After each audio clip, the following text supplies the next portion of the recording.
Welcome to the IGNOU tech में आप सभी का स्वागत है। सो व्यूअर्स, तो कैसे हैं आप सब? आई होप कि आप सब अच्छे होंगे।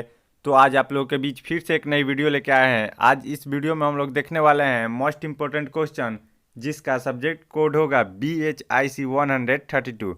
सो व्यूअर्स, तो यदि अभी तक आपने हमारे चैनल को सब्सक्राइब नहीं किया है तो प्लीज़ आप हमारे चैनल को सब्सक्राइब कर लीजिए तथा साथ ही PDF प्रोग्राम के लिए टेलीग्राम चैनल को ज्वाइन कर लीजिए। सो व्यूअर्स, तो आइए देखते हैं प्रश्न को। प्रश्न क्या कह रहा है? प्रश्न कह रहा है गुप्त साम्राज्य के अर्थव्यवस्थाओं का वर्णन करो। सो व्यूअर्स, तो यह प्रश्न हमारा 20 मार्क्स में पूछा जाता है और इस बार पूछे जाने की बहुत ज़्यादा संभावना है। सो व्यूअर्स, तो आइए देखते हैं इसको हम उत्तर में कैसे लिखेंगे। उत्तर का हेडिंग डाल के लिखेंगे गुप्त साम्राज्य के अर्थव्यवस्थाओं को हम निम्नलिखित केंद्र बिंदु के अधीन व्याख्या कर सकते हैं, जो इस प्रकार है। फिर नंबर 1 में हेडिंग डाल के लिखेंगे कृषि। इसमें हमें इस प्रकार से लिखना है गुप्त साम्राज्य के विकास में कृषि का सबसे बड़ा योगदान रहा, क्योंकि गुप्त साम्राज्य का मुख्य आधार कृषि ही था। कृषि कार्य को करके ही गुप्त वासी अपनी आजीविका का पालन करते थे।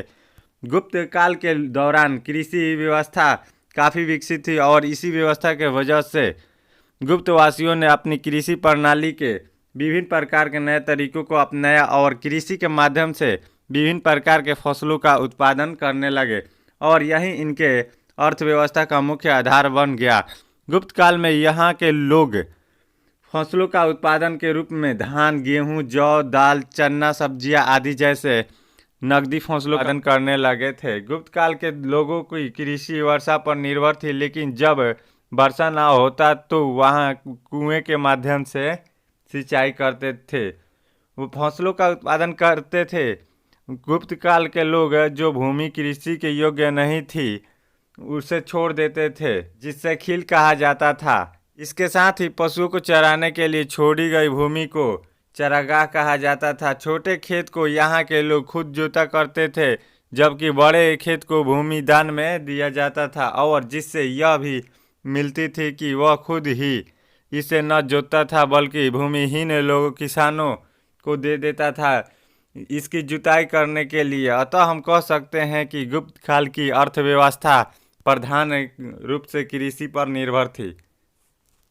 फिर नेक्स्ट पॉइंट में लिखेंगे दस्तकारी उत्पादन और व्यापार। यह हमारा सेकंड पॉइंट होगा।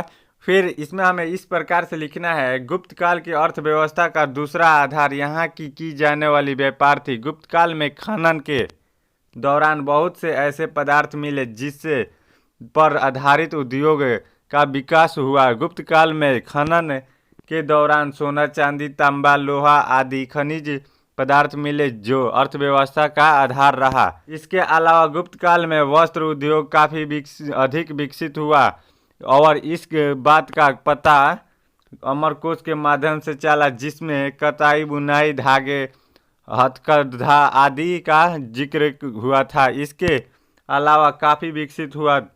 इसके अलावा कालिदास के नाटक में महीन कपड़ों का जिक्र मिलता है।